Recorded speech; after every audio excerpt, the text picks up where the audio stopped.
Hello दोस्तों, dictation start होगी 3 second बाद। स्टार्ट। कोरोना महामारी से जंग में रोज नए नए तथ्य सामने आ रहे हैं। कई बार परस्पर विरोधी तथ्यों के कारण भ्रम होता है और नई शंकाएं प्रकट हो जाती हैं। हाल में सीरम इंस्टीट्यूट की वैक्सीन कोविशील्ड को लेकर भी जिस तरह से नए दावे किए गए हैं, उससे ऐसी ही स्थिति उत्पन्न हो गई है। हालांकि हमें वैज्ञानिकों पर भरोसा रखना चाहिए कि वे जो सिफारिश कर रहे हैं वह तथ्यों और शोध के आधार पर ही होगी। सरकार ने अपने तकनीकी पैनल की उस सिफारिश को मंजूर कर लिया है जिसने हाल में यह सिफारिश की थी कि कोविशील्ड की दोनों डोज के बीच में 12 से 16 सप्ताह का अंतर रखना बेहतर होगा। विराम पैराग्राफ। इससे पहले कहा गया था कि दोनों खुराकों के बीच 6 से 8 सप्ताह का अंतर होना चाहिए। उससे भी पहले जब यह टीका बनाया गया था तब दावा था कि दोनों खुराक के बीच 4 सप्ताह का अंतर होना चाहिए।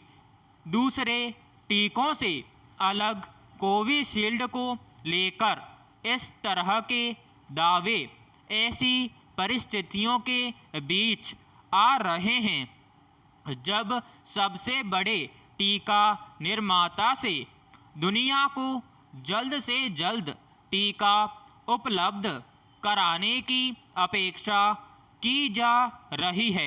भारत में भी अब तक सीरम के टीके ही सबसे ज़्यादा लगाए गए हैं और दूसरी डोज के लिए उत्पादन तेज करने का काफ़ी दबाव है।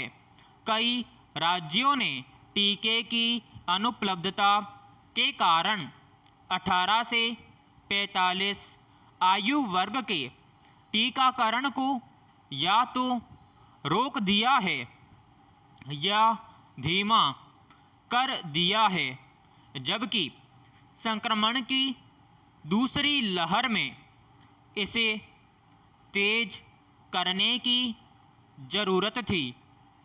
ऐसे में सवाल उठने लगे हैं कि क्या बाजार में टीके की अनुपलब्धता को देखते हुए सरकार ने 2 डोज के बीच के अंतर को बढ़ाने का निर्णय किया है।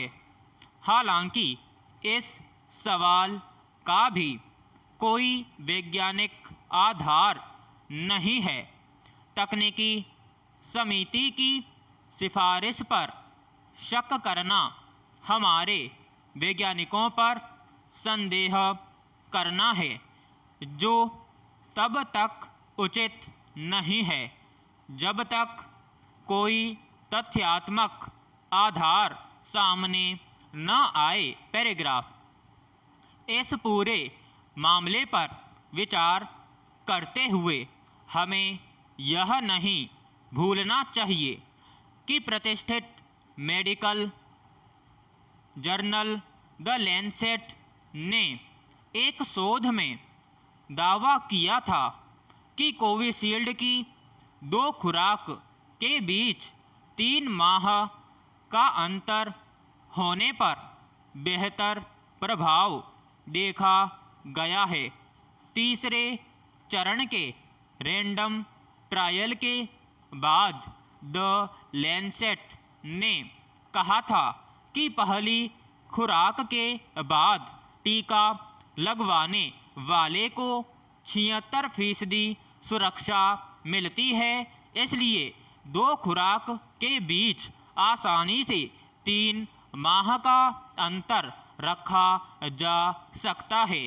दरअसल टीके के प्रभावों का सटीक आकलन कई सालों की गणना के बाद ही पुख्ता हो पाता है। अभी ट्रायल पूरा हुए बगैर ही आपात स्थिति में टीके को अनुमति मिली है। हमें यह मान लेना चाहिए कि इस महामारी और टीके को लेकर अभी और भी नई बातें सामने आती रहेंगी। विराम समाप्त।